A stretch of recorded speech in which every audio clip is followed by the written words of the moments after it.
Assalamualaikum warahmatullahi wabarakatuh. 569 tahun silam, kronologi pembebasan Konstantinopel, 29 Mei 1453 Masehi. Tepat pada hari Selasa pada tanggal 20 Jumadil Ula 857 Hijriah atau bertepatan dengan 29 Mei 1453 Masehi atau 567 tahun silam, Sultan Mehmed II berhasil membebaskan kota Konstantinopel, pusat ibu kota Kekaisaran Romawi Timur Bizantium, sesuai dengan bisyarah kabar gembira Rasulullah SAW sekitar 8 abad sebelumnya. Bisyarah Rasulullah yang disampaikan oleh Abdullah ibnu Amr pada sahabat. Abdullah bin Amr bin al-As berkata bahwa ketika kami duduk di sekeliling Rasulullah SAW untuk menulis, tiba-tiba beliau SAW ditanya tentang kota manakah yang akan difutuh, dibebaskan terlebih dahulu. Apakah kota Konstantinopel atau kota Roma? Rasulullah SAW menjawab, kota Heraklius terlebih dahulu, maksudnya Konstantinopel. Hadis riwayat Ahmad. Kalian pasti akan membebaskan Konstantinopel. Sehebat-hebat amir panglima perang adalah amirnya, dan sekuat-kuatnya pasukan adalah pasukannya. Hadis riwayat Ahmad. Sebagaimana diketahui masyarakat dunia, kota yang dibangun pada tahun 330 Masehi oleh Kaisar Theodosius, Konstantinopel merupakan salah satu kota terpenting di dunia yang memiliki benteng pertahanan yang tidak tertembus. Kota ini pun menjadi ibu kota Kekaisaran Romawi Timur Bizantium. Secara geostrategis dan geopolitik, kota ini menjadi benteng terkuat di dunia pada masanya, yang dikelilingi lautan dari 3 sisi sekaligus, yaitu Selat Bosporus, Laut Marmara, dan Selat Tanduk Emas Golden Horn Strait. Kota yang masyhur ini dijaga dengan rantai yang sangat besar, sehingga tidak memungkinkan untuk masuknya kapal musuh ke dalamnya. Betapa pentingnya posisi geografis Konstantinopel ini digambarkan oleh Napoleon Bonaparte dalam kalimat, "Kalaulah dunia ini sebuah negara, maka Konstantinopel inilah yang paling layak jadi ibu kota negaranya." Dalam perkataannya tersebut, Napoleon tampak mengungkapkan hasratnya terhadap kota yang letaknya strategis di jalur pertemuan antara benua Asia dan benua Eropa itu. Upaya futuhat pembebasan atas Konstantinopel telah dilakukan sebanyak 8 kali oleh umat Islam, 5 kali pada masa Umayyah, 1 kali pada masa Abbasiyah, dan 2 kali pada masa Utsmaniyah. Tercatat dalam sejarah, upaya pembebasan Konstantinopel dimulai pada masa Khalifah Muawiyah bin Abi Sufyan di tahun 48 Hijriah, tahun 669 Masehi. Pasukan Bani Umayyah yang dipimpin Yazid bin Muawiyah menyerang Konstantinopel untuk pertama kalinya. Yazid dikirim khalifah pertama dari Bani Umayyah, yang juga ayahnya sendiri, Khalifah Muawiyah bin Abi Sufyan, untuk membantu Fadlullah bin Ubaid al-Ansari dalam perang darat yang telah melewati musim dingin 668 sampai 669 Masehi di Kalkedom. Pengepungan dilakukan di musim semi sampai musim panas. Dalam pengepungan selama beberapa bulan ini, pasukan tidak dapat menaklukkan kota itu. Saat pengepungan ini, Abu Ayyub al-Ansari wafat. Jasadnya dimakamkan di dekat dinding Konstantinopel sesuai wasiatnya. Tahun 674 Masehi, pasukan Umayyah kembali melakukan serangan ke Konstantinopel yang dikenal dengan sebutan Perang 7 Tahun, 674 sampai 680 Masehi, yang dilakukan oleh 2 angkatan laut dekat Konstantinopel. Namun, penggunaan senjata Yunani yang ditemukan oleh Kalinikus yang mudah terbakar berhasil menyelamatkan Konstantinopel.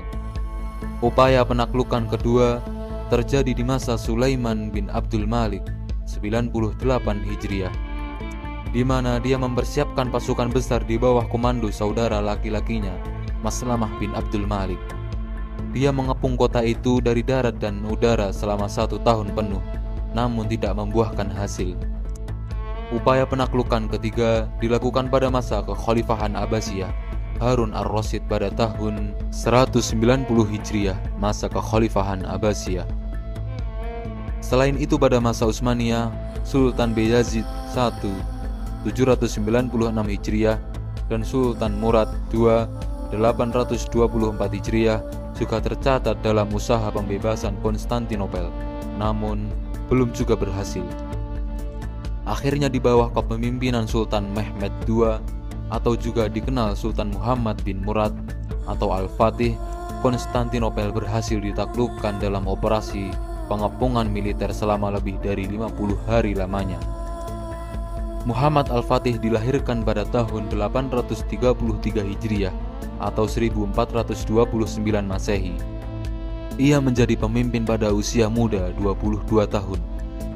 Ayahnya Sultan Murad telah menunjuk ulama Syekh Ahmad bin Ismail Al-Qawrani untuk mengajar dan membesarkannya.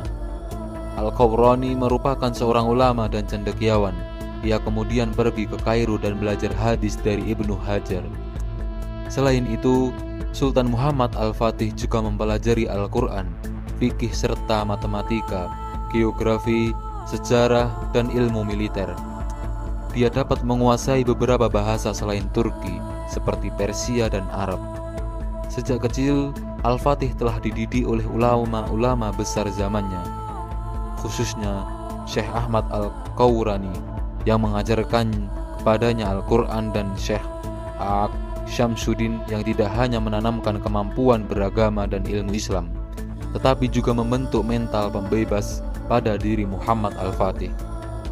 Syekh Syamsuddin selalu membekali Al-Fatih dengan cerita dan kisah para penakluk, kisah syahid dan mulianya para mujahid, dan selalu mengingatkan Muhammad Al-Fatih tentang bisyarah Rasulullah dan janji Allah yang menjadikannya seorang yang memiliki mental seorang penakluk. Dialah yang selalu mengingatkan Muhammad Al-Fatih mengenai hadis Rasulullah Shallallahu Alaihi Wasallam mengenai penaklukan Konstantinopel yang berbunyi, kota Konstantinopel akan jatuh ke tangan Islam. Pemimpin yang menaklukkannya adalah sebaik-baik pemimpin, dan pasukan yang berada di bawah komandonya adalah sebaik-baik pasukan. Hadis riwayat Ahmad bin Hanbal Al-Musnad 4/335. Sejak itu Sultan Muhammad Al-Fatih bertekad untuk menaklukkan Konstantinopel. Berikut kronologi pembebasan Konstantinopel oleh Sultan Mehmed II, Muhammad Al-Fatih. Persiapan untuk menaklukkan Konstantinopel, Istanbul masa kini, dimulai pada tahun 1452. Meriam-meriam besar yang diperlukan untuk pengepungan besar dibentuk di Hungaria. Kastil Rumeli di sisi Eropa dibangun untuk mengendalikan jalur air di Selat Bosporus. Armada perkasa dibuat dengan mendirikan 16 galangan kapal. Jumlah prajurit dilipat gandakan. Rute pasokan logistik ke Bizantium dipastikan berada di bawah kendali Utsmani, dan akhirnya kesepakatan dibuat dengan orang-orang Genoa untuk menjaga agar kelihatan netral selama pengepungan tersebut. Di Adrianopel, meriam-meriam besar dibangun di bawah pengawasan dua insinyur, salah satunya seorang Muslim dan lainnya seorang Hungaria bernama Urban. Salah satu meriam terbesar yang pernah dirakit, rudalnya mempunyai berat 300 kg dan jangkauan tembaknya mencapai lebih dari 1 mil. Pada bulan April 1453, pasukan perbatasan Utsmani pertama kali terlihat di depan kota. Pengepungan dimulai. Berikut ini adalah garis waktu kronologis dari poin-poin penting penaklukan. 5 April 1453, Sultan Mehmed II memposisikan 80.000 sampai 100.000 pasukan di luar tembok Konstantinopel. Ada versi yang menyebutkan 250.000. 120 armada kapal Utsmani bersiaga di perairan. Sementara armada Konstantin 11 dengan bantuan Venesia menghadang dengan 26 kapal dan 7.000 prajurit. Skema bantuan Katolik Eropa tidak efektif. 6 April 1453, Sultan Mehmed mendirikan kemah kekaisaran di dekat pintu St. Romanus di lingkungan Topkapi. Pada hari yang sama kota itu dikepung dari tanduk emas Golden Horn ke Laut Marmara dari daratan. 6-7 April 1453, meriam pertama ditembakkan. Beberapa benteng di lingkungan Edirne-Capi hancur. 9 April 1453, Baltaoglu Sulaiman Bey meluncurkan serangan pertama untuk memasuki inlet Tanduk Emas. 9-10 April 1453, beberapa benteng di Bosporus diambil. Baltaoglu Sulaiman Bey merebut Kepulauan Marmara. 11 April 1453, tembok besar dimombardir oleh tembakan meriam. Lubang dan celah dibuka di sana-sini. Kehancuran serius yang ditimbulkan oleh pemboman tanpa henti. 12 April 1453, armada Utsmani menyerang kapal-kapal yang melindungi tanduk emas Golden Horn. Kemenangan kapal-kapal Kristen menurunkan moral pasukan Utsmani. Atas perintah Sultan Mehmed II, kapal-kapal Bizantium dihantam oleh tembakan mortir dan satu kapal tenggelam. 18 April 1453, Sultan Mehmed II memberikan perintah penting pertamanya. Serangan itu berlangsung 4 jam tetapi tersebar. 20 April 1453, pertempuran laut terjadi di dekat lingkungan Yeni-Capi antara armada Utsmani dan 4 kapal perang Bizantium dengan 3 kapal pasokan penuh makanan dan senjata yang dikirim oleh kepausan. Sultan Mehmed II datang sendiri ke pantai dan memerintahkan Baltaoglu Sulaiman Pasha untuk menenggelamkan kapal-kapal itu dengan cara apapun yang memungkinkan. Armada Utsmani tidak bisa menghentikan kapal musuh. Dengan kegagalan ini, pasukan Utsmani kehilangan semangat dan menunjukkan tanda-tanda kekalahan. Tentara Utsmani mulai membelot dari tentara. Segera, Kaisar Bizantium ingin mengambil keuntungan dari situasi ini dan menawarkan kedamaian. Tawaran itu didukung oleh Wazir Kandarli Halil Pasha tetapi ditolak oleh Sultan Mehmed II. Pengepungan dan pengeboman benteng dengan meriam berlanjut. Selama kekacauan dan perasaan kekalahan yang meluas ini, sepucuk surat dari guru spiritual Sultan Aksyamsuddin menjanjikan kabar baik tentang penaklukan tersebut. Terdorong oleh dukungan spiritual ini, Sultan Mehmed II meningkatkan serangan dan memutuskan untuk menambahkan unsur kejutan. Armada Utsmani yang berlabuh di Teluk Dolmabahe akan dipindahkan ke Tanduk Emas melalui darat. 22 April 1453, pada dini hari Bizantium terkejut dan ngeri ketika mereka melihat kapal-kapal Utsmani bergerak turun di perbukitan pelabuhan. 70 kapal yang diangkut oleh sapi dan diseimbangkan oleh ratusan tentara melalui tali tergelincir di atas seluncuran. Menjelang sore, kapal sudah berada di dalam teluk yang terlindungi dengan baik.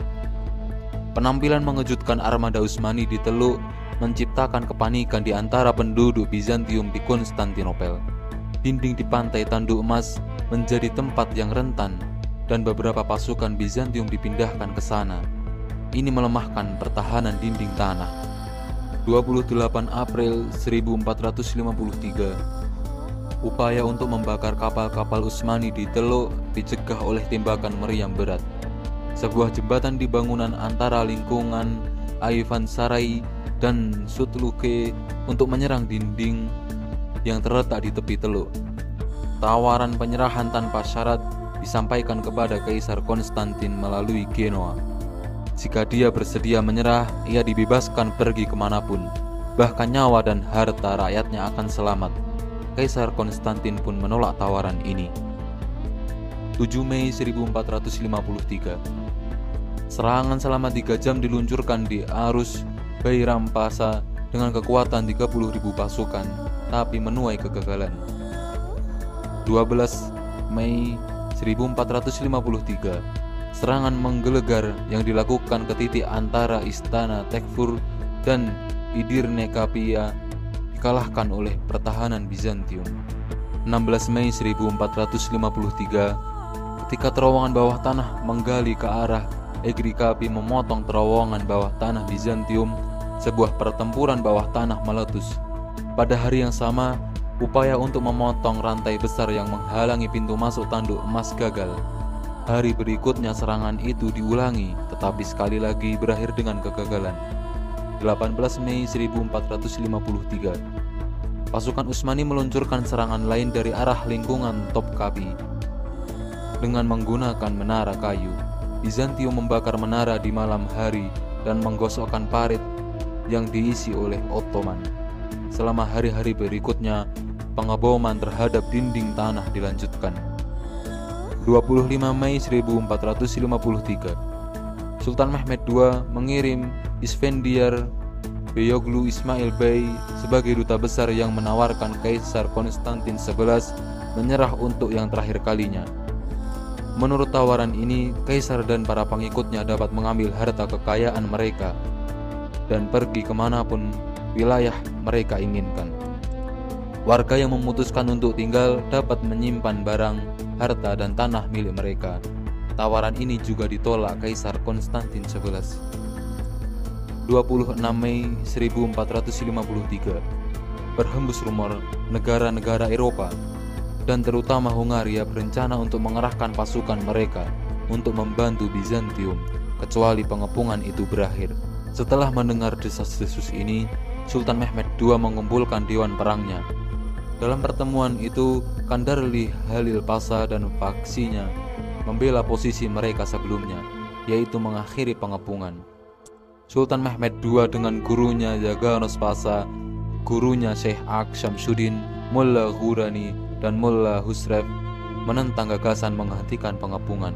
Mereka memutuskan untuk melanjutkan perang, dan Zaganos Pasha ditugaskan untuk melakukan persiapan. 27 Mei 1453, serangan mobilisasi umum besar-besaran dilancarkan pasukan Utsmani.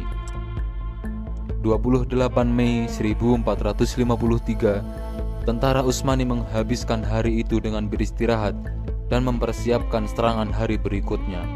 Ada keheningan di antara para prajurit.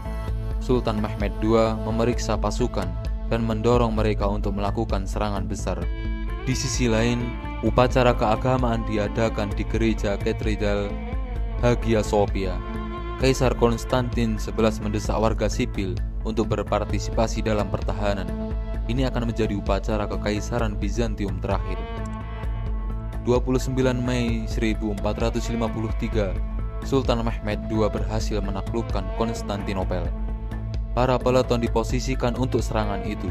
Sultan Mehmed II memberikan perintah untuk menyerang pada tengah malam. Di dalam Konstantinopel, sementara para prajurit mengatur perang, orang-orang memenuhi gereja. Tentara Utsmani melancarkan serangan terakhirnya. Serangan pertama dilakukan oleh infanteri dan diikuti oleh tentara Anatolia. Ketika 300 tentara Anatolia terbunuh, Janissary memulai serangan mereka. Dengan kehadiran Sultan Mehmed II, pasukan Utsmaniyah termotivasi dan pertarungan tangan kosong pun dimulai. Seorang prajurit muda, Ulubatli Hasan, yang pertama kali mendirikan bendera Kesultanan Utsmani di dinding tanah Bizantium, ia mati syahid. Setelah mendobrak pintu masuk, pasukan Janissary berhasil memasuki lingkungan Belgrad Kapi dan bertempur sengit di Edirne Kapi. Akhirnya pertahanan Bizantium runtuh. Kaisar Konstantin terbunuh dalam pertempuran jalanan. Pasukan Utsmani berhasil masuk dari segala penjuru arah dan menghancurkan pertahanan Bizantium sepenuhnya. Menjelang siang, Sultan Mehmed II memasuki kota. Dia langsung pergi ke gereja Katedral Hagia Sophia dan memerintahkan untuk mengubahnya menjadi masjid. Nama Konstantinopel diubah menjadi Islambol, yang artinya masuk Islam sepenuhnya atau Islam secara keseluruhan. Selama kurun 1453 hingga 1923, Istanbul berfungsi sebagai ibu kota Daulah Aliyah Utsmaniyah. Pada masa kini, era nation state atau negara bangsa, Istanbul menjadi bagian dari wilayah Republik Turki.